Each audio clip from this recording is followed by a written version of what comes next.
Delmira Agustini era una mujer oprimida, como lo era la inmensa mayoría de las mujeres de su clase en la época en que le tocó vivir. Delmira era un ser entrañable, una mujer muy hermosa además. Sin duda era considerada en su época como una mujer muy atractiva. La nena, le decían sus padres. Ya eso habla de algo, es decir, realmente era una mujer muy sobreprotegida por los papás. El padre era un hombre sumiso y callado, y la madre, María Mumford, era una madre muy sobreprotectora, celosa, por momentos hasta como muy agresiva con su hija, tenía planes para resolver todo lo que iba a ser la vida de su hija. Y de ahí que Delmira tiene una educación especial en el marco de su casa, como tenían las niñas burguesas en esa época. Tuvo clases de francés, de música, de pintura. El resto de su educación la tuvo mediante institutrices contratadas en su propia casa. Nunca fue a una escuela o a un liceo o a una institución fuera de allí donde pudiera tener amigos, donde pudiera cultivar sus vínculos sociales.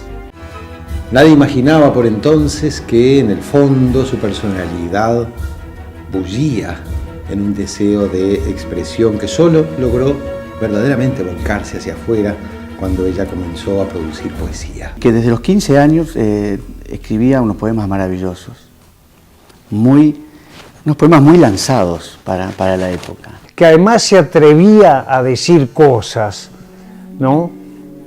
Cosas que eran fantásticas y brutales, pero ¿quién se atrevía a decir, aún después, la noche estaba trágica y sollozante cuando tu llave de oro cantó en mi cerradura? Se casó con un señor, un caballero, un tal Job Reyes, comerciante, rematador de ganado, un católico devoto que nunca pudo entenderla.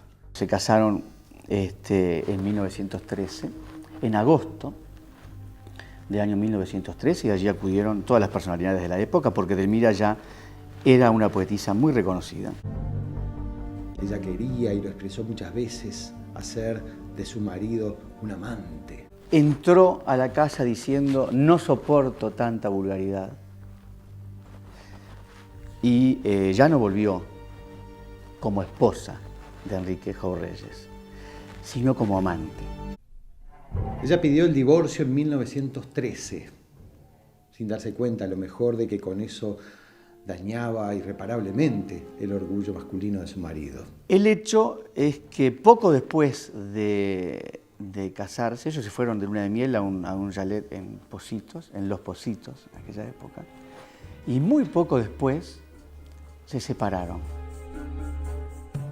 De todas formas, él aceptó seguir encontrándose con ella luego de divorciados, como amantes. A partir de esa separación, después de la luna de miel, ellos empezaron a verse de forma clandestina. Enrique Job alquiló esta casa de Andes 1206, no la casa, sino alquiló una habitación a un amigo, que era dueño de la casa. Y ella le impuso esos encuentros 2 o 3 veces a la semana. Llegaba a la casa,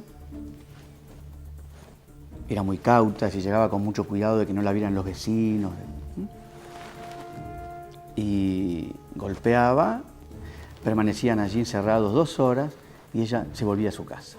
Así estuvieron viéndose clandestinamente durante 10 meses. Hay muchas explicaciones al respecto, pero lo cierto es que en uno de aquellos encuentros, luego de hacerse el amor, y mientras se estaban vistiendo ambos, él extrajo un revólver, le pegó 2 tiros. Uno entró por una oreja y otro fue de frente.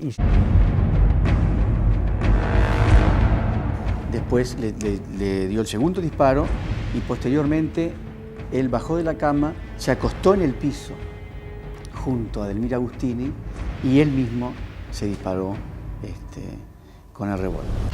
Ella murió instantáneamente por la naturaleza de las heridas.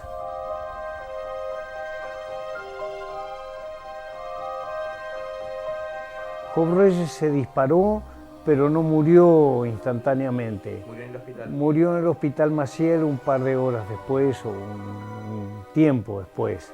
Hay una carta previa que Enrique Job Reyes le había enviado a un amigo donde le anunciaba ya de su suicidio. Los diarios en aquella época no tenían la restricción que tienen ahora, ¿no? Y publicaban fotos muy impresionantes así, que satisfacían el gusto morboso de los lectores. Para el talento poético no hay edad, porque ha habido grandes poetas que han sido muy jóvenes. Este fue entonces el final trágico de la nena, como le decían los padres a Edelmira Agustín.